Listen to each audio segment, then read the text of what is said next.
come, Ray. The one constant through all the years, Ray, has been baseball. Little roller up along first. Behind the bag. It gets through Buckner. Here comes Knight, and the Mets win. Now the 2-1. Line drive to the base. Just as they score the tying run. Green to the plate. And he is safe. Safe at the plate. The Braves go to the World Series. Have reserved seats somewhere along one of the baselines that sat when they were children and cheered their heroes. Gibson swings and a fly ball to deep right field. This is going to be a home run. Unbelievable! A 3-run home run for Bucky Denton. The Yankees now lead it by a score of 3-2. Ladies and gentlemen, Mazeroski has hit a 1-0 pitch over the left field fence at Ford Field to win the 1960 World Series. They'll arrive at your door as innocent as children, longing for the past. The Pope arrived at Yankee Stadium.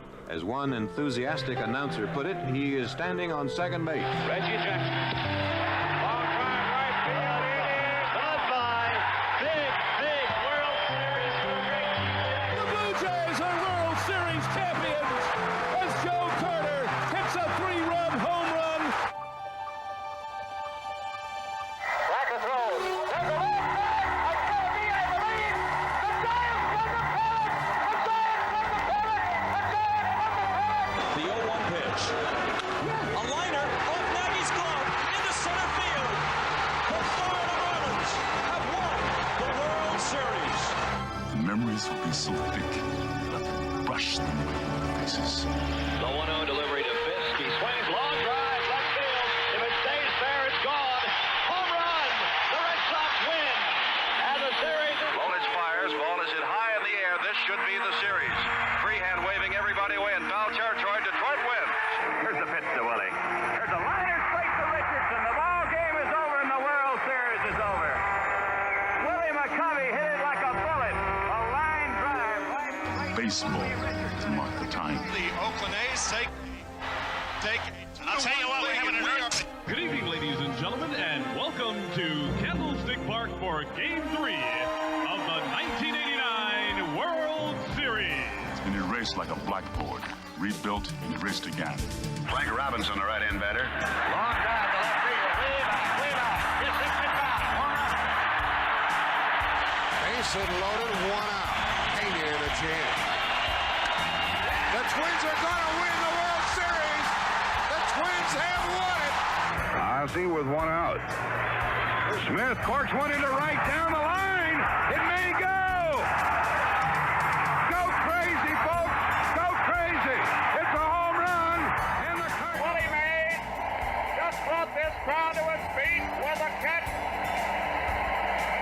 which must have been an optical illusion to a lot of people. This field, this game, is a part of our past, Ray. It reminds us of all that once was good, and it could be again.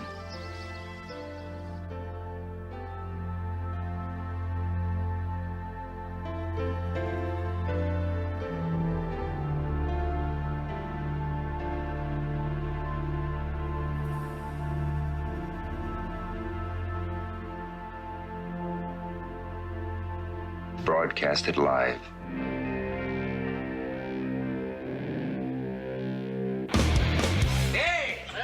Who wants to have some fun? There are balls coming from all over the place. Left field, center field, right field. See, this is the kind of thing, quite honestly, right now, that makes you want to see the Chicago Cubs team lose. Now, you just saying you want to have fun, or do you really want to have fun? It'll be fun. Will the next person that sees anybody throw anything onto this field, point them out, or get them out of here? You don't live in Cleveland. You live in Cincinnati. You talking to me? You talking to me? That is the farthest thing in the universe from the truth. Hello, everyone, live. It's the Dan Scott Show. And right there is your host, Dan Scott.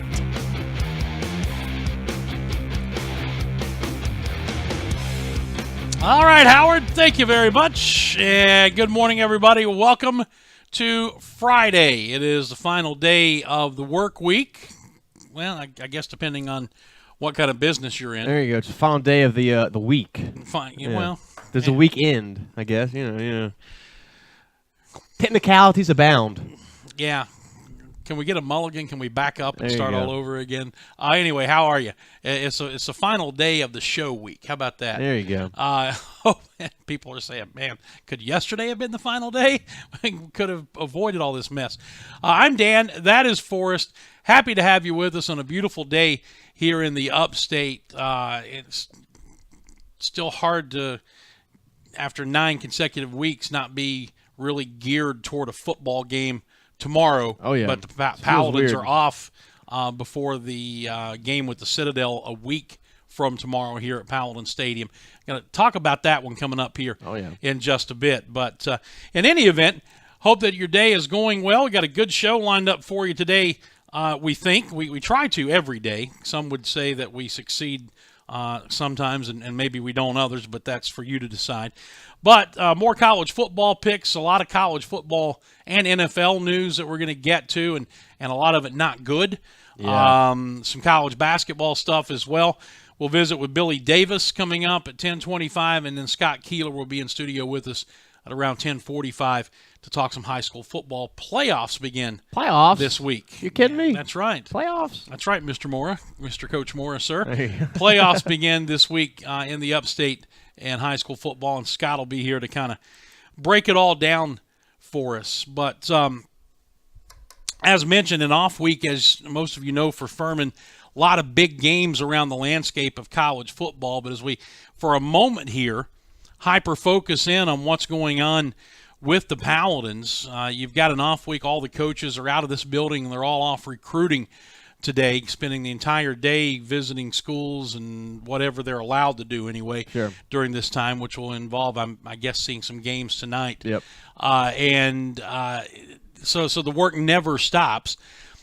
But as I found out last night, we still need to be focusing in on next week, and we need to be focusing in on next week now, because people that I'm very close to and trust very much informed me last night that the Citadel is planning to bring 10 busloads of cadets to this game on Saturday, a week from Saturday, here at Paladin Stadium, which is going to make the opposing stands as full as they've been any time since I've been here. Probably This since is Georgia Southern, good long ways in back.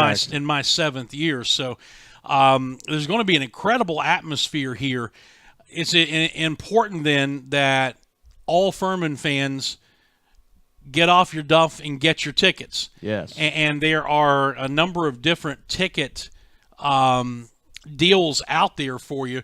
First and foremost, and all these are online. You go to FurmanPaladins.com to the ticketing section, and all these are online deals. You make your purchase there, and several different promo codes. For instance, Holy Toledo. Holy Toledo. I'm a promo code. But you use the promo code Holy Toledo, you get $5 off of the individual game ticket. So a $25 ticket becomes a $20 ticket. If you use the promo code 4PACK, the number 4 and the letters PACK, that gets you the family 4-pack deal, which is 4 tickets, 4 popcorns, 4 sodas, and either 4 hot dogs or 4 barbecue sandwiches for $108. So you've got several options for ways to discount tickets, ways to make it even more family friendly than it already is, which is hard to even fathom that they could do that here. But the bottom line is, Citadel they're serious about this thing. They are bringing a ton of folks up here, mostly cadets, and we need this place to be rocked out with purple a week from Saturday. So we're getting the word out now. We don't want any excuses. The bellhops cannot be louder than the Paladin fans. Final home game of 2017 with what Clay Hendricks and his staff have done here so far this season, the 6-game winning streak, playoff berth still up in the air on the line. There's no excuse for us not to have the biggest Furman contingent we've had at a home game this season. So go online, get your tickets. Use any of those promo codes. Holy Toledo gets you $5 off. The family 4-pack saves you a bunch of money and feeds you for free. And you got, well, as part of the ticket price. But you've got a lot of options, and we need this place to be packed out with purple a week from tomorrow. It's going to be a family weekend, so no reason not to bring your entire family out here and enjoy a great atmosphere and some really great football that Furman has showcased over the last really 9 weeks, if you ask me, not just the last 6. We've played very well the entire season and just we keep on going up and up. And so this is a great time to see the Paladins. Hopefully we can keep going towards that first playoff berth since 2013. I mean, I was already excited about this game. This is a great rivalry, the oldest rivalry in the Southern Conference, and one that, especially among fans of a certain age and in both fan bases, is the one that kind of gets the blood boiling, so to speak.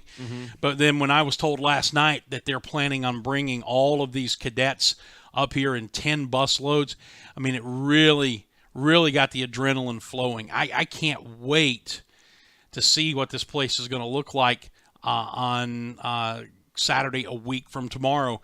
It has a chance, as I said, to be the biggest crowd since I've been here. Oh, no doubt. And as well it should be. If they're bringing that many people up here, if they're basically making it mandatory for their cadets and bringing their cadets up here, and Furman fans don't turn out in droves, then shame on Furman fans. Oh, no doubt. But I have every reason to believe that the enthusiasm and the wave of positivity that we've seen is going to carry, and the crowds have been going up and up and up and up. And I expect this to go over the 10,000 mark and maybe even crack as high as 12,000. That'd be fantastic. By the time this whole thing is said and done. Yeah, I think with the tripod of action going on with how well Furman's playing, it being family weekend, and the Citadel, the biggest rivalry for the Paladins, there's no reason not for this to be the biggest game of the year for all the fans out there to come see the Paladins. Yeah, so remember, Holy Toledo. Get you $5 off your single ticket price purchase. So just remember that at FurmanPaladins.com. And Dwight Covington says thank you in advance. What else we got going on campus-wide? Absolutely. The women's soccer team, Kelsey Weaver won Player of the Month for the women, so congrats to her. She's just been outstanding this past really month and a half, 2 months really for the Paladins. And they will battle Western Carolina this evening at 6 p.m. Eastern Time in the semifinals of the SoCon tournament down in Birmingham. That's Alabama. For cross country, Aaron Templeton and Allie Buchowski won the Players of the Month, and that's the second month in a row they've won that, and they both won Runners of the Year, so no surprise there at all. Volleyball, they will travel to UNC Greensboro tonight and travel to Western Carolina tomorrow. They have 4 more home games. These are their last 2 on the road, so they'll close out the season in Alley Gym next week. And the women's basketball, they have an exhibition tonight at 7 o'clock against Warren Wilson in Timmons Arena. Tickets are free, so just come in and show up and support your Paladins in their first game of the year. The men's soccer team, they will host VMI tomorrow at 5 o'clock in the first round of the SoCon tournament. So a big game for them as they prepare for the semifinals, hopefully next Friday, which will be in Greenville, South Carolina at Stone Soccer Stadium. Line of the day so far, and this one's going to be tough to beat. Upon hearing that 10 busloads of bellhops are showing up to Paladin Stadium a week from tomorrow, Mark Normington says, "Cool, I won't have to carry my stuff from my car." That's pretty good. Yeah, I like it. It's an oldie, but it's a goodie. I love it. You always go with the classics. The classics will never let you down. All right, what do we have trivia-wise today? How trivial can you be, Forrest? Pretty trivial today, actually, because we're going with some women's soccer history. So I'm not sure if this is going to be a topic most people out there will know. I would say niche audience. Yeah, exactly. Yeah. When did the women's soccer team win its first SoCon tournament title? Tournament, not regular season. Yeah. When did the Furman women's soccer team win its first SoCon tournament title? That's your trivia question today. Leave your guesses in the Facebook Live comments section, the Periscope/Twitter comments section, wherever you want to, or you can just tweet them to @Dan Scott Show. We'll get to them coming up a little bit later on. All right, let's step aside for our first break. We'll come back and get into Forest 3 things, which we'll have to really compact into the first segment again today. But a word about Atlanta Bread, where I was this morning for breakfast, and the food, as always, was fantastic. As the weather's turning cooler, I keep telling you this about the hot soups and the chili and the hot sandwiches and paninis and the hot drinks. I'm not personally a big latte guy. I'm not a big pumpkin spice anything, but I know a lot of people are, and they've got this pumpkin spice latte thing that is just flying off the shelves. Yep, as it should. Over there right now. They also have the specialty sandwich going through Thanksgiving, the turkey cranberry sandwich with the cranberries baked right into the bread. Just phenomenal stuff. Stop by and check them out. Thank them for what they do as far as sponsoring us, and we are very much appreciative. That's the Atlanta Bread Company, Cherrydale Plaza, just down the road here from campus, and you'll hear more about them in this commercial break. Back in a moment, and we'll get things rolling on this Friday edition of the show. Looking for a good lunch spot in the Travelers Rest area? The Cafe at Williams Hardware is your place. Williams Hardware has food for the whole family, from the famous Reuben to the barbecue chicken quesadilla and their daily lunch specials, which includes the award-winning BLT unpimmented cheese with pepper jelly, served Tuesday to Thursday. Williams Hardware also serves breakfast on Saturdays from 8 to 11, perfect before Furman home game. And don't forget their gift shop, which offers items for anyone on your list. Go see your friends at the Cafe at Williams Hardware, 13 South Main Street in downtown TR. Full menu and operating hours at the Cafe at WilliamsHardware.com. So you've got a busted phone or tablet screen. Time to get a new device? Nope. Time to give it CPR. CPR Cell Phone Repair at Cherrydale can repair almost any phone or tablet screen on the market and usually can do it same day. In fact, if you have an iPhone, the fix usually takes less than an hour. CPR Cell Phone Repair also can fix computers and gaming systems, both screens and hard drives. And they sell refurbished devices and new accessories. Stop by and see the new owner, Janet Culver, today, and check them out on Facebook. That's CPR Cell Phone Repair at Cherrydale, 864-282-9097. Give it CPR today. Hey Furman fans, it's baseball season. Here at Ingalls, we know that as you root for the home team, sometimes you want more than just peanuts and Cracker Jack. And while we do deliver on your favorite ballpark classics, we're proud to offer a packed lineup of everything you need to make your next meal a home run. Ingalls, a proud sponsor of Furman Baseball and the official grocery store of Furman Athletics. Go Dins! The Atlanta Bread Company at Cherrydale Point offers a dining experience that will have you coming back for more time and time again. Everything is freshly made on site, including the different varieties of bread and all the baked goodies. And the menu, Atlanta Bread Company offers a wide variety from hot soups and chili to hot and cold sandwiches and paninis. Even breakfast selections topped off with your choice of piping hot coffees. Come see for yourself. You'll love it. The Atlanta Bread Company at Cherrydale Point, proud sponsors of the Furman Paladins and the Dan Scott Show.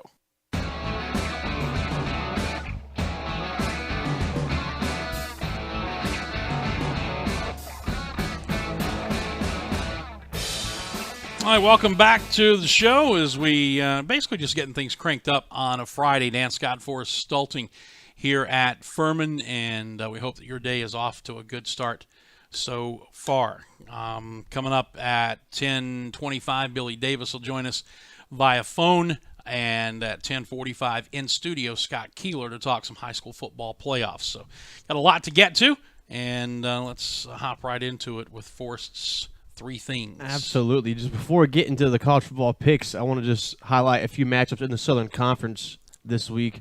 At 1:30 tomorrow, you have Chattanooga traveling to Spartanburg to face the Terriers.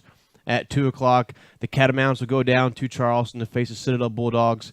And at 3, Sanford will travel to Macon, Georgia to face the Mercer Bears. So a few big and I don't want to leave this out, I guess. VMI will travel to ETSU, but that's just not the matchup anybody's looking out for, I would say, to put it lightly. That would be the least attractive exactly. There of you the go. four matchups. Yeah.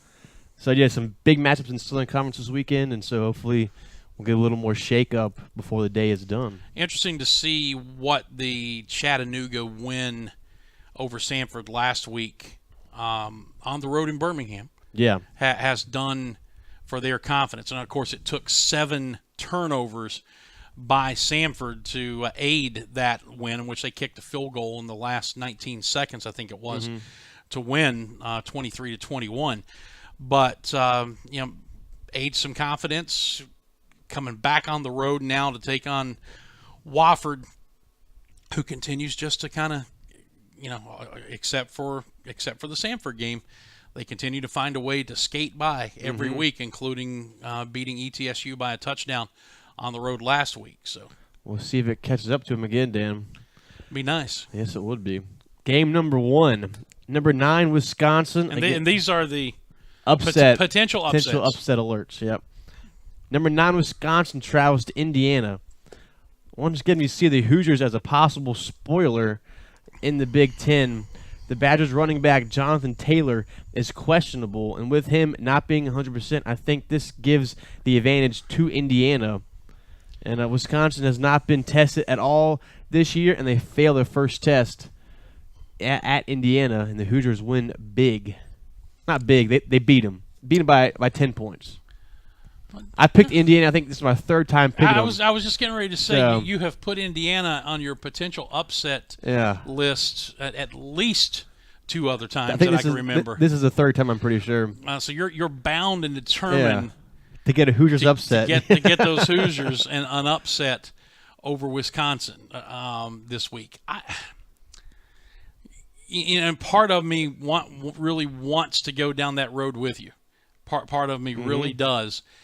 The other part of me says, there's a reason Indiana's a basketball school. That's very true. And they have been really good at almost winning games this year. Oh yeah. And I think, I hate this, but I'm going to take Wisconsin. Yeah, I think that what tips the scales for me is that their running back will not be 100%, may not even play this weekend. So that just gives them, because Wisconsin, they do not throw the football very much. They are a ground-heavy team. So if they're not able to run, I say Hoosiers all day. The other side of that is Wisconsin always seems to have a stable of running backs. So I think that's very true. I think that they'll have somebody behind who can do a reasonably good job. I guess it comes down to more, although I'd love to see Indiana get a win in a situation like this, I just don't have any faith that they can. And Fred Cunningham, I apologize. I know that your Hoosier blood runs deep, but I just can't pull the trigger as badly as I want to. I can't do it. Game number 2, number 14 Auburn goes to Texas A&M this weekend. This game will be closer than Tigers want. Running back Cameron Petway is out. So Jarrett Stidham will need to have at least a decent day passing the football to keep the Aggies at bay from doing too many all-out blitzes. A&M will need big plays from QB Kellen Mond and wide receiver Christian Kirk, but the Tigers' defense is too much for the Aggies to handle, and Auburn wins a close one. Remember way back when it looked like Kevin Sumlin's job? Oh yeah, was in jeopardy. They had a few big wins. Yeah, and all of a sudden they're sitting here at 5-3, yep. And they've got an Auburn team coming in without their star running back and with a quarterback who has not been able to make plays in the passing game consistently this year. Now this is the one that I can pull the trigger on. All right. This is the one where I can see. Glad I found one for you, Dan. I can see the upset. This is one where I'm going to open the door for you to maybe make up a little ground here, although I think the chasm is just too wide right now. But I'm going to go with A&M. I believe that Auburn is walking into a trap here, and much to the chagrin of a lot of A&M fans, I think. Kevin Sumlin is closing this season strong. Very much so. Which would lead to him coming back for another year. I think he'll be back next year, no doubt about that. Game number 3, going out west for this one. Number 22 Arizona versus number 17 USC. Another big game to decide a conference champion. This is set to be another Wild West shootout in California. Don't ever do that again. but I like USC's defense more than Arizona's.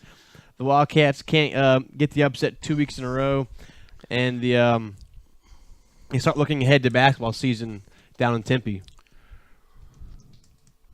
I gambled on Rich Rod and Company last week in a game that conventional wisdom said that they would not beat Washington State, and they did, despite giving up over 500 yards passing. Here's the thing with me, which Sam Darnold shows up again. Yeah, I mean, it seems to be Sam Darnold and Baker Mayfield all year that those top 2 Heisman guys just can't find that consistency week in and week out. And Southern Cal in a couple of situations like that already this year has found a way to lay an egg. Mm-hmm. And I'm going to ride the Rich Rod train. I'm going to take an upset on the road at Southern Cal and see Arizona improve to 7-2. Watch the Trojans get loss number 3 of the season. After being ranked in the top 5 in the preseason, how the mighty have fallen out west. I mean, they're 17th now. Yeah. And so there you go. I'm giving you opportunities here. All right. I'm going against conventional wisdom, and I'm taking 2 of the 3 underdogs, and very close to taking the third one, but I just can't. Yeah. I can't pull the trigger on Indiana. Well, I guess you got to have something there, Dan. Yeah. So we'll give you that. Thing number 2, the AP preseason poll has been released for basketball. Basketball, excuse me. Yep. Similar for the to the USA Today coaches poll, Duke is atop the list for the 18th time in Coach K's career. They've received 33 of the 65 first place votes. Michigan State garnered 13. They are ranked number 2. Arizona got 18 at number 3, and Kansas with 1 at number 4. And some notables, Northwestern is in the AP preseason poll for the first time ever. That's a big mark for them. Xavier's in the top AP 25 poll for the second year in a row since 2008-2009. Some other teams in that top 10, you have Kentucky at 5, Villanova at 6, the Shockers of Wichita State at number 7, Florida 8, North Carolina 9, and Southern California at 10, and your West Virginia Mountaineers at number 11, Dan. I think they were 10th in the coaches poll and, and number 11 in the AP. A&M 25, St. Mary's 22, UCLA 21, Purdue number 20, Northwestern 19, Gonzaga 18. So in that bottom tier, you have a few schools that are the smaller variety. So hopefully they'll get some more love and be able to knock off some of those bigger schools. Well, one of those schools of a small variety played for the national championship last year. That is very true. The Zags. Yep. So, for the first time in school history. Yeah. All right. Other receiving votes, Alabama 86, Virginia 57, Rhode Island. That's going to be a good basketball team there, Dan. They are going to be very skilled up in Rhode Island with 49. So look out for – what is their mask? I can't remember offhand, actually. Rhode Island, they're blue and white. I don't know. We'll figure that out later. Thing number 3. So it was not a great day for young quarterbacks yesterday. Andrew Luck, who was recovering from off-season shoulder surgery, was placed on the IR. Then Deshaun Watson tore his ACL in practice, and they joined an already long list of injured quarterbacks: Carson Palmer, Aaron Rodgers, Ryan Tannehill, Jameis Winston, with other injuries to other major places of other players, the CTE scandal, the protest scandal. This is going to be a pretty tough year for the NFL to overcome, Dan. The thing that just drives you crazy about, for instance, Deshaun Watson's injury, it was a non-contact injury in practice. And I mean, how do you prevent a non-contact injury from happening? There's really nothing that you can do. If we found out anything about this kid during his time at Clemson, is that he is tough, knows how to overcome adversity, and although he won't be playing with a torn ACL here in the NFL, they'll do the surgery now and start rehabbing to get him back at the beginning of next year. Let us not forget that he beat South Carolina as a true freshman playing with a torn ACL. So pretty handily, might I add. Yeah, so the kid is tough. He knows what it is to overcome adversity. It's just a shame because of the start that he was off to through the first 7 games. Likely going to take him out of a chance to win the Rookie of the Year, which he was going to be a runaway winner with. But The other thing that really has caught, I won't say caught me by surprise, but has been really neat to see, has been the overwhelming support that he's gotten from other people in the NFL, other NFL players. Yeah. Odell Beckham, J.J. Watt, his teammate. Yeah. But I mean, just beyond that, I mean, it's been league wide. The people who have reached out to this Richard kid. Sherman, I believe, as well. It's just been amazing. So, and as far as the Andrew Luck thing goes, I saw yesterday basically what they're doing, and they're just restarting his rehab. So he's not even going to pick up a ball and throw until the off season. I believe this is the second time that his season has been derailed by injury. So ever since leaving Stanford, he has had a hard time staying on the field for the Colts, and they just cannot seem to find a way to have a good quarterback ever since the big 1-8 left Indianapolis to go to Denver. Well, I mean, when he's been healthy, he's been good. Oh, no, I'm not discounting that. I'm saying he's had a hard time staying on the field and Yeah. staying good, essentially, is what I'm saying. So he won't pick up a ball, as I said, and start throwing it all until the offseason as they're rebooting the rehab, which is not good news for the Colts. No. So making the move, putting him on IR yesterday means he's done for the year. They can't bring him off. So, all right, 10:27. We'll take a break, come back, and when we do, Billy Davis will join us. I'm sure he'll have some thoughts on Deshaun Watson. We'll maybe even run those upset picks by him and see what he has to say. Absolutely. He was real quick to text me last week that he knew that he got 4 of the 5 games that we involved him in last Thursday. So he's still got that little competitive streak to him. For it. Yeah, I like it. We'll be back in just a moment. Don't go away. Stuck in a state of falling behind? Struggling to keep up with your kids, finances, insurance? Then let State Farm agent Steve Borkland in Traveler's Rest help you simplify and get to a better state. Because with Steve handling your auto, home, and life insurance, you'll have more time for everything else. More money, too, because adding State Farm policies could mean earning discounts worth up to 40%. That's money Steve can help you put towards a college savings plan. Call State Farm agent Steve Borkland today and get to a better state with State Farm.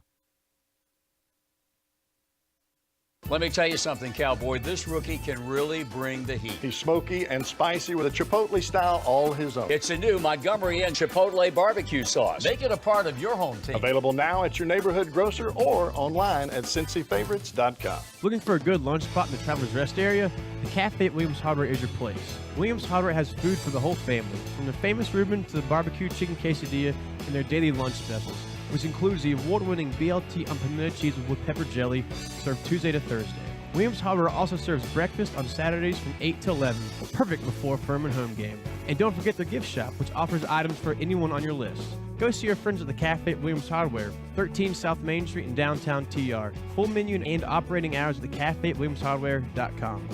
Say you've got a busted phone or tablet screen. Time to get a new device? Nope. Time to give it CPR. CPR Cell Phone Repair at Cherrydale can repair almost any phone or tablet screen on the market and usually can do it same day. In fact, if you have an iPhone, the fix usually takes less than an hour. CPO Cell Phone Repair also can fix computers and gaming systems, both screens and hard drives. And they sell refurbished devices and new accessories. Stop by and see the new owner, Janet Culver, today and check them out on Facebook. That's CPR Cell Phone Repair at Cherrydale, 864-282-9097. Give it CPR today.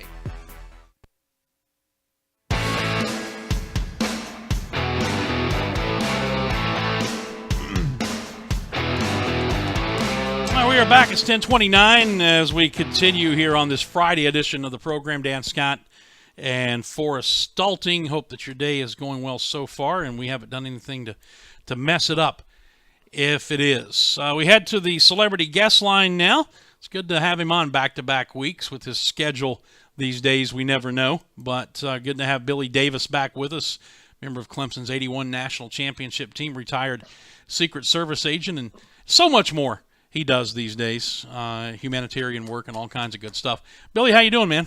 I'm doing great. Thanks for having me on this Friday. Yeah. How you doing? Good. I noticed, I was telling Forrest during the break, and he's saying, what are we going to talk to Billy about? And I said, well, we'll talk to Deshaun Watson and but also get him involved in the picks. I said, you can tell that Billy still has a little bit of competitive fire in him because I got a text from you last week and you said, hey, I got at least 4 of these games right from when we included you in the picks last week. Of course. Yeah, it's fun. Yeah, it's as you know, it's all a real crapshoot, but it's fun to make a pick and go with your instincts and see how it all rolls out. And it don't cost anything. It's not like we're actually losing anything in the mix, so it's fun. Yeah, I mean, because I gave up on credibility a long time ago. I don't have to worry about losing that or anything. So No, I never had it. I'm golden, man. I never had it to begin with, so can't lose anything you never had. That's good. Yeah.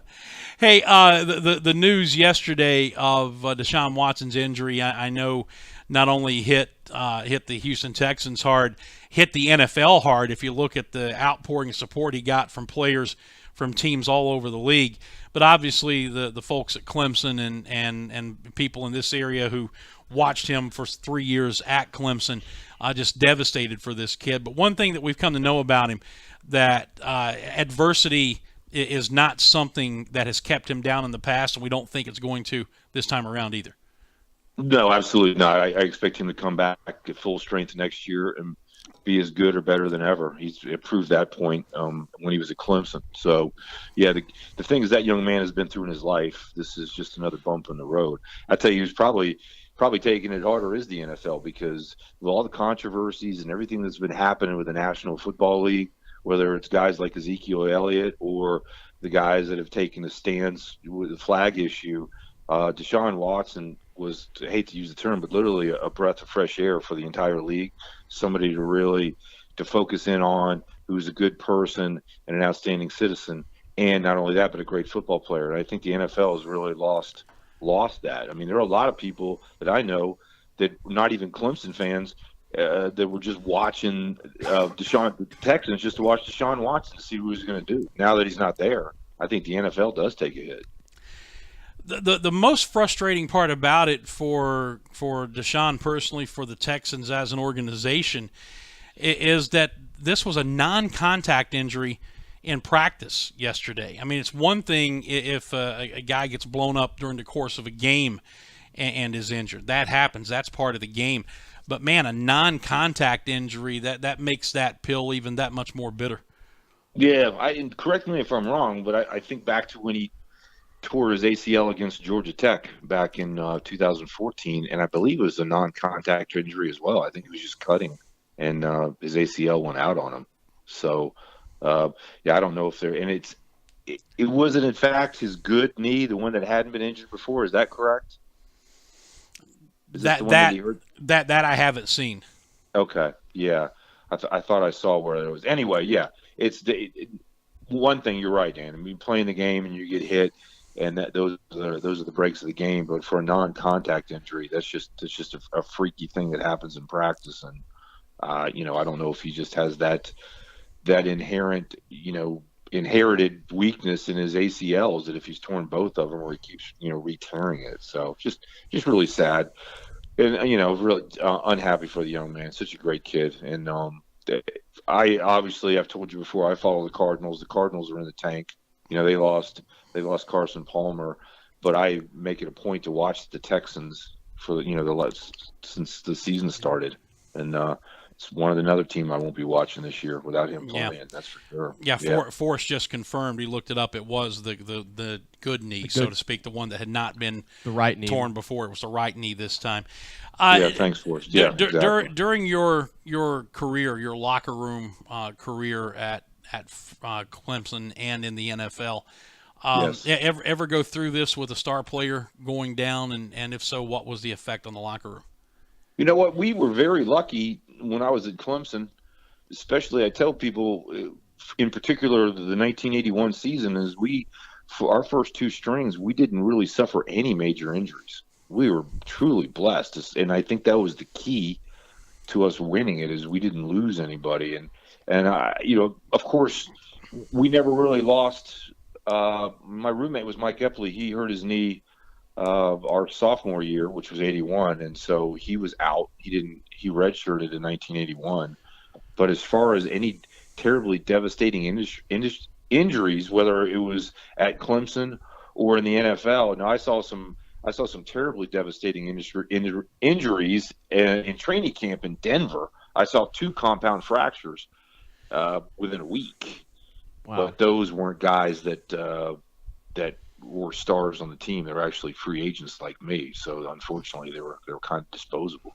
But any kind of injury to a star player obviously is going to affect. But you realize that as part of the game, whether you're playing baseball, basketball, football, whatever your sport is. It's unfortunately injuries are part of it, and you just move on. I do remember though, what I do remember sticking out about injuries in football when I was at Clemson, especially in practice, is we'd have a guy go down with a knee injury or an ankle injury or shoulder, and we would not stop for anything. Coach Ford would just blow the whistle, say, move it on up 15 yards, and we'd move the scrimmage up 15 yards, and they would continue to work on your injured colleague in the background. And it was I think it was one of those things that Coach Ford instilled in us, even in practice, that the game goes on in practice, or when you're actually in the game, it doesn't wait for anybody or anything, and you have to be able to move on. And it's just unfortunately part of the game. Yeah. Some college football picks, Dan. Want to talk about those for a second? Sure. Let's see how he does. Right. Force is going to run. What we do on Fridays is we usually take a look at 3 games that he picks that are potential upsets, and then we decide if we want to go with the underdog or the favorite. Oh, okay. Yeah. I'll play. I'm in. Game number 1, number 9, Wisconsin travels to Indiana, and the Hoosiers have a chance to be the spoiler yet again in a Big Ten matchup. Wisconsin's running back Jonathan Taylor will not play this weekend. Well, he's questionable, so he might play, but he won't be 100% this weekend. I'm picking Indiana. Dan picked Wisconsin. I've been riding the Hoosiers bandwagon for about 3 weeks now. They haven't seen them come over that hill right yet, but I think this is a week they find the W against a top 25 opponent. And before you pick, Billy, I'll just say this, that Forrest, this is at least the 3rd time this year that he has dangled Indiana as being a team that could potentially pull an upset. And they've come close, but they've not been able to do it. And he took Indiana to finally do it this week. I'm sticking with Wisconsin. I'm going with the Badgers too. Okay. Probably a safe pick. Game number 2, 14 Auburn travels to Texas A&M. Tigers running back Cameron Petway will be out this weekend. He'll be out for the rest of the season, so Jarrett Stidham's got to come back and play a really good game at quarterback and complete some passes to keep the Aggies at bay. So you're going to need to see Kellen Mond and wide receiver Christian Kirk make some big plays, but I think the Tigers' defense is going to be too much for the Aggies this week. War Eagle. I'm definitely going with Auburn in that. See, I took Texas A&M. It's been an interesting resurgence for Kevin Sumlin after the incredible start this year, and with Petaway out, they're going to be relying so much heavier on Jared Stidham, who, quite honestly, has been zero threat in the passing game all year long. I think that Auburn's walking into a mess down in College Station. I'm just going with Auburn's defense. Okay, that's what I'm banking on. All right. Game number 3, 22 Arizona goes to number 17 ranked USC. This game will decide the Southern Division of the Pac-12, essentially. Last weekend, you saw the Wildcats have a big upset against Washington State. So we'll see if they can do it again. There's going to be a Wild West shootout once again, but I think USC's defense is too strong, and Arizona will lose this game and start looking forward to basketball season after this big loss to the Trojans. I'm going with Tommy Trojan in this one. Yes, the real USC. See, and I went with Arizona. I'm riding the Rich Rod bandwagon for the 2nd straight week. I took them last week over Washington State, and there's something about Sam Darnold out there in big games. Seemingly this year, he's picked those games to fizzle in, and I think he's going to do it at home again. So I'm giving Forrest, I told him I'm opening the door for him to start making up some ground here as we get later in the season. He's running out of time. So I'm taking the bait on 2 of the 3 upsets. You're trying to help him out a little bit? Yeah, So do you have a standing reward, whoever finishes first in this No, thing? he won't even go back and total up the picks. It's gotten to the point over the last for the last 5 weeks. I have better things to do with my time than that. Yeah. Dan, so you're basically like playing out the string at the end of the Major League Baseball season. He's looking. You're so many games back. The you can't make up the deficit. I get it. He's already focused on next year's top draft choice. The college football rankings came out, I believe it was Monday night for the first time. You have Georgia at number 1, Alabama number 2, Notre Dame number 3, Clemson 4, Oklahoma 5, Penn State 6, or Ohio State 6, Penn State 7, TCU 8. Were you surprised by any of those rankings, Billy, or are you pretty pleased with what the committee came out with the first round of rankings? I wasn't really surprised. Everybody was a little skeptical with the Clemson thing, but I think they're just going based on resume. And from what I read, I'm not, sports guys like you are, but from what I read, the committee puts a lot more emphasis on quality wins than they do losses. And they also take into account in Clemson's case with Kelly Bryant being banged up. But if you look at Clemson's resume, they certainly belong in there. But it's going to shake out. It'll shake out. It could shake out this weekend. It could be another big weekend to shake out with Oklahoma playing Oklahoma State. Clemson playing North Carolina State. There's even Alabama playing LSU. You never know. There's a lot of things that could happen between now and the end of the year with the conference championship games. But yeah, you take what you can get. It's very interesting how those rankings compare to what the AP and the coaches polls, were previously, and then the committee sits in there and really gets into the nitty gritty with it. And it's going to be, makes it fun. I know that we could get into a debate here or an argument, where you want to call. I still think it should be more than 4 teams. Makes it interesting, but I think it really should be at least 8 teams to get into the playoff. But that's another debate for another day. I'm sure you're about running out of time. Well, I think we're headed to that. It's just a question of when will they do it before the current deal is up, or will they wait until this deal is up? That's the question. I do not think there's a question that we'll be expanding this thing to 8 here shortly. And incidentally, Forrest, I'm surprised. Speaking of dangling bait, I'm surprised you didn't dangle LSU and Alabama, because of the way the way I've been on the Ed Orgeron bandwagon. That's here. True. I didn't think about lately. that. I just thought it'd be too big of a matchup for Alabama. I think there's no way the Tigers have a chance to win that one. So that was going to be too easy, I think, to pick Alabama. Hey, Billy, before we let you go, and talking about the playoffs, and people are looking at, you got the 2 SEC teams right there at the top, 1 and 2. But I think even maybe more interesting of a little subplot is that 2 of the 4 teams are 90 miles apart. Clemson Clemson and Georgia, and boy, that's a rivalry that goes back to the heat of the days when you were there. Well, yeah, there was nothing like it. I have nothing. There was a lot of hatred back in that time, with as close as the schools are. But I have nothing but the utmost respect for Georgia and their football program, and always had when we were playing them. We knew, and that's when the SEC expanded and Georgia had to drop us off the schedule because of their SEC commitments. That was a shame, because that was just you go back from the late 70s on, that was one of the premier college football games of the year. And when the last 2013, 2014 it was too, or 2014, 2015, whatever it was. Those are 2 great games too. So, yeah, wouldn't that be something? I hate to think that far ahead, but can you imagine that? And the championship game this year is where? Atlanta. Yeah. Oh, man. How about that? Oh, my goodness. We'll see.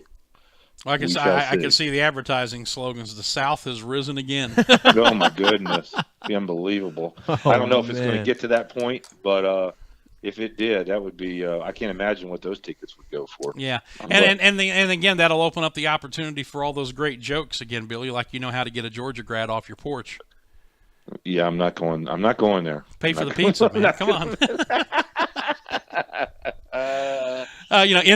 Insert school here, obviously. Yeah, exactly. Yeah, and being a West Virginia guy, I can get away with making those jokes. So that's true. That's the way it goes.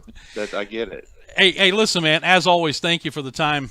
Good talking to you, and we will see you again, hopefully next week, if not the week after, when you're scheduled. No, hey, I got to go I'm leaving for Norway on Monday. Reverend Graham has a festival in Oslo, Norway, next weekend, so I have to travel to Norway, and I'll be back in town a week from Monday. All right, cool. So, all right. Look forward to doing it again in 2 weeks then.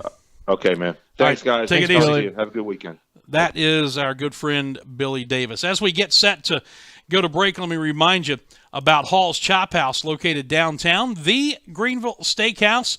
And why not? The original location is in Charleston, of course. They've opened up this location here some time ago, and it has just gone over like gangbusters. And when you start your menu off with Allen Brothers Prime Steaks out of Chicago, there's really not much more you have to say. But we've got plenty more to say. The entire menu is fantastic. They have all kinds of meeting space, different rooms to take care of Christmas party needs, corporate gathering needs, whatever they may be. They have a patio for outside entertainment when the weather allows. They're open every night, 7 nights a week for dinner. They're open for brunch on Sundays, and they have live music all the time when they're open. It's a great atmosphere, and it's no wonder they have become the Greenville Steakhouse. Hall's Chop House in downtown Greenville. Please tell them you heard about them here on the show. All right, it's playoff time in high school football. Scott Keeler is in studio. He'll join us next, and we'll take a look at what's going on high school-wise around the upstate as the playoffs kick off tonight. This is the Dan Scott Show, back in just a moment. Hey Furman fans, it's baseball season. Here at Ingalls, we know that as you root for the home team, sometimes you want more than just peanuts and Cracker Jack. And while we do deliver on your favorite ballpark classics, we're proud to offer a packed lineup of everything you need to make your next meal a home run. Ingalls, a proud sponsor of Furman Baseball and the official grocery store of Furman Athletics. Go Dins! The Atlanta Bread Company at Cherrydale Point offers a dining experience that will have you coming back for more time and time again. Everything is freshly made on site, including the different varieties of bread and all the baked goodies. And the menu, Atlanta Bread Company offers a wide variety from hot soups and chili to hot and cold sandwiches and paninis. Even breakfast selections topped off with your choice of piping hot coffees. Come see for yourself. You'll love it. The Atlanta Bread Company at Cherrydale Point, proud sponsors of the Furman Paladins and the Dan Scott Show. Stuck in a state of falling behind? Struggling to keep up with your kids, finances, insurance? Then let State Farm agent Steve Borkland in Traveler's Rest help you simplify and get to a better state. Because with Steve handling your auto, home, and life insurance, you'll have more time for everything else. More money, too, because adding State Farm policies could mean earning discounts worth up to 40%. That's money Steve can help you put towards a college savings plan. Call State Farm agent Steve Borkland today and get to a better state with State Farm.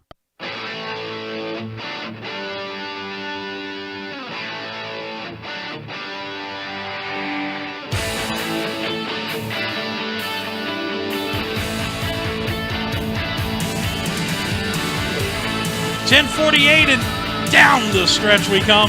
Final segment of the show. Final segment of the week. Good to have you with us here on the program. Facebook Live, Periscope/Twitter, YouTube Live, Campus FM, TuneIn Radio, Carrier Pigeon, Smoke Signal. Whatever way we can get the propaganda out. Right. That's what we'll we get do. it out. Teletype. Yeah, teletype. Okay. Yeah, we still use that, right? Morse code. Something along those lines. Old-fashioned ways. Dan Scott for Stulting. Scott Keeler. The man, Scott Keeler. How are you, sir? Good. Much better than the last time you saw me. Yeah, you were a little rough on Saturday. That was not a fun day overall, but Paladins made it pretty fun. Yeah, and of course we appreciate on one hand your diligence to overcome a sickness you were suffering and come and cover the game, but thanks for not infecting us. Yeah, exactly. Yeah, there's that side of it. Yeah, I had hoped to leave about 11 o'clock, by 11 or whatever, and it's 11:30, and I'm dragging it home. My wife's like, "You're sick. Why do you have to go?" And I'm like, "Well, they're playing." Yeah, that's all I really know. Yep. And it's my favorite road trip in the Southern Conference. Right. So even though it's pouring rain, it's still beautiful. Yeah, it's Cullowhee's fantastic place. Love the trip. Love the people up there. It's always better when you come back with a win. We'll talk more about some Furman stuff with you here in just a little bit. But playoffs tonight. Yes, playoffs are upon us, and We have a lot of schools that make the playoffs in South Carolina, so tonight is not usually the most competitive night, but there are some good a few good matchups out there, and you get that situation in the playoffs, you invariably get a couple upsets. So that's one of the other aspects of it. So you got anybody on upset alert tonight? You know what? I think Malden has been a really close football team this year and a lot of tight matchups, and they may just go to Rock Hill tonight and come out with a win. That program is under a first-year coach, Harry Cabinets. He's a very young coach. But I saw their first game this year. They came out in some kind of odd offense where they had a fullback lined up behind a quarterback and a tailback behind a fullback. Wow. This I formation tricky stuff. Yeah. Wait a minute. Shotgun I formation. What's going on here? And so they try to control the clock and run the ball, and they've got a really good athletic quarterback. And I don't know, they might pull it off tonight. But there's a lot of your 2-8 versus 9-1 matchups too. So yeah, which again is what you get. This round. In the first round of the playoffs. It starts to get better as we move forward. Where are you going to be tonight? I am going to go cover Spartanburg at Westside, and that's a matchup that Spartanburg dominated earlier in the season. But Westside had just lost their starting quarterback in the opener, and that was about 2 weeks later. Westside actually played pretty well until they ran up against Hannah again in last week's regular season finale. Hannah took care of business pretty good last week to finish unbeaten, and so I'll be doing Spartanburg Westside. Okay. Spartanburg finished third in their region. That's why they're at Westside, who finished second in theirs. What else we got? And speaking of those two regions matching up, Burns finished fourth in Region 3.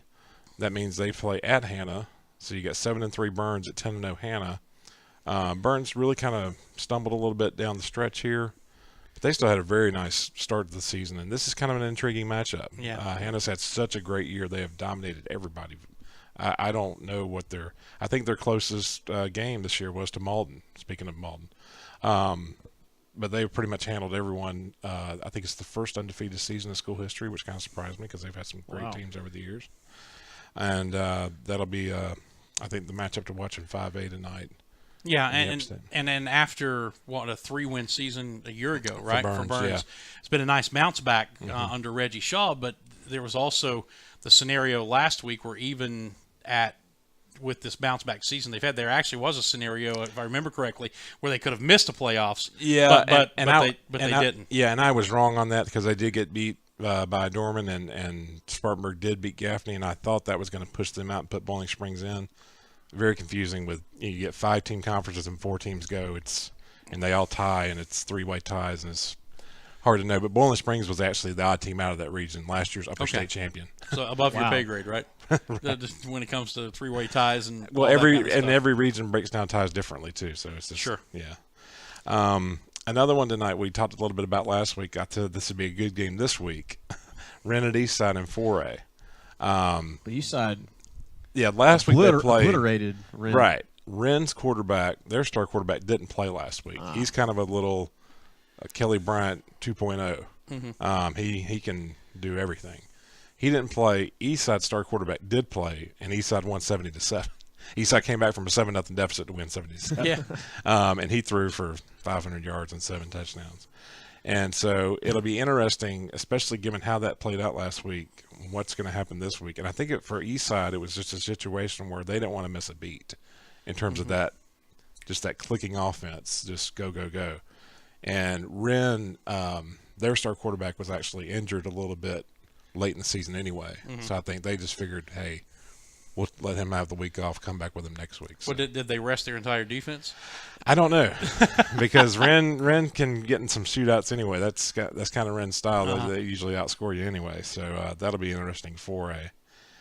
And I usually give you 3 games. One other really kind of a neat game this week too, because these aren't really tradition-rich programs in 3A. 3A number 8 ranked in the state, Broome, travels to number 10 ranked Walhalla in 3A. Walhalla went 8-2 this year, hosting the playoff game. There's been seasons where Walhalla's only wins were over West Oak, and so that was a very nice year for Walhalla. They do a lot of things well. I had an opportunity to see them earlier this year. They have a solid defense, a solid passing game. Solid. Who's the head coach over there now? I shouldn't have asked you that, should I? I just don't see them enough, and that's been like 6 weeks ago that I did see them. Let's see what Lynn Fleming is at Broome. I know that. Let's see what Google has to say. Yeah. But yeah, Broome's 7-3, Walhalla's 8-2, so that's actually a really good matchup in 3A. Broome finished 7-3, and those losses. Paget Johnson, that's right. Yeah, Paget Johnson. Broome's losses came to Burns, and they had 2 region losses, which is why they're on the road, and those 2 region losses came to Chapman and Newberry. I think a lot of people would tell you that Chapman and Newberry may be the 2 best teams in 3A. And they just happen to be in Broome's region. So this is a really intriguing matchup. Well, as always, we'll watch how all these things play out, and then starting next week, we'll start to get some marquee matchups as the field begins to narrow. Let's talk a little bit of Furman before you get out of here. Right. With the off week coming up, I think Clay Hendricks said it. We talked to George Quarles this week. He reiterated it. This was a team and a coaching staff that was ready for a bye week after 9 straight weeks of play. And then I find out last night that the Citadel is bringing 10 busloads of cadets up here for the game on Saturday, a week from tomorrow. This place has a chance to be rocking. Right. It's hopefully will. Hopefully it will. It's a big time game that doesn't always play at this time of year anymore. Used to always do it until some people didn't want to do that anymore. But so yeah, it'd be fun. It'd be a fun matchup. The one thing I was thinking about that just kind of hit me today. I don't expect Chattanooga to go to Wofford tomorrow and win, but they still have talent, and they're certainly talented enough to do it. And if they do it, and if Furman can knock off Citadel next week here, Furman's the Southern Conference champions. Well, we got Sanford. No, everybody would have 2 losses, and Furman would have 1 with 1 week to play. So they would at least clinch a share at the time. Yeah. If Chattanooga springs the upset tomorrow and Furman wins next week. But it just kind of hit me, even in the midst of this winning streak, where Wofford got off such a great start, didn't think they could be caught. But, Chattanooga obviously has the talent to do it. Now, if they will or not, who knows. But it's just kind of interesting. That kind of just – that would be the only chance to – I remember last time Furman won the Southern Conference, and they had the thing up on the field house like 5 minutes after the game. Oh, yeah. And so that would create that opportunity the following week. That would be the only way to. But it would be a very – intriguing thing to see that again, because when that happened here, of course, we beat Wofford that day in 2013. When that happened here, that was a very very cool moment. I remember Corey Stewart and Robbie Ross in the broadcast booth here when we stopped Wofford short on that 4th down and took possession back, basically clinching the game, nearly tore the booth down. It was a madhouse out there and a madhouse in here. So I'm hoping that we're going to get that same kind of atmosphere. And I've been really talking since last night when I found out about all the cadets coming up. Our fans need to come out. And then there are ways to save money on tickets, as we talked about earlier. But we need to have this place absolutely packed, because Citadel's going to be bringing a bunch of people. And we're going to have a great atmosphere here in 8 days. Right, and there's a lot of Citadel people here anyway. And so even if they're bringing whoever, there's going to be a large contingent of people that live here that have Citadel ties. So Furman people need to get out as well and just enjoy a great ball game. This team is a fun team to watch, not just as winning, it's the way it's winning.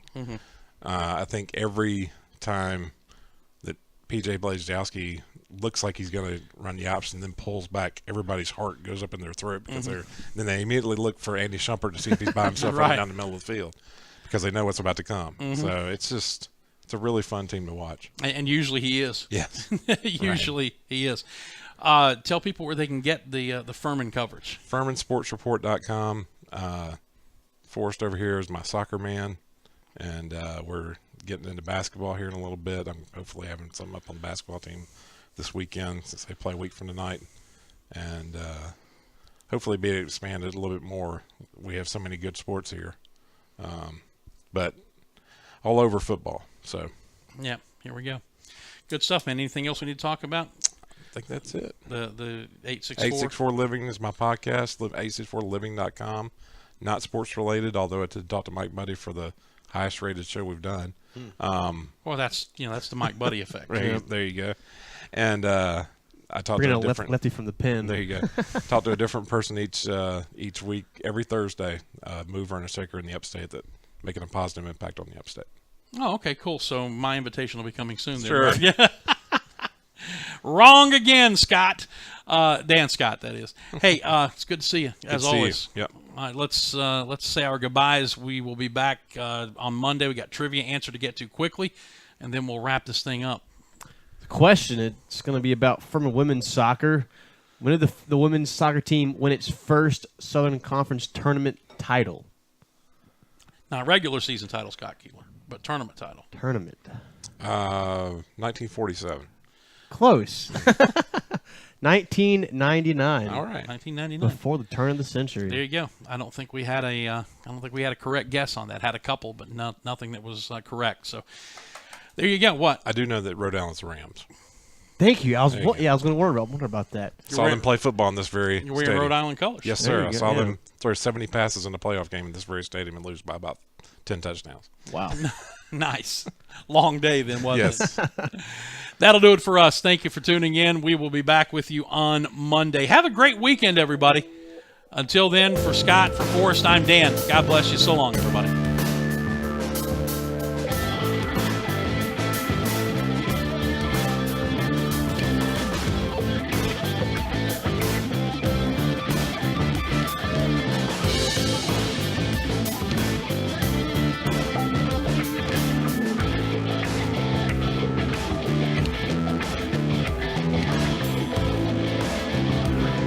Following is an exclusive presentation of the Furman IMG.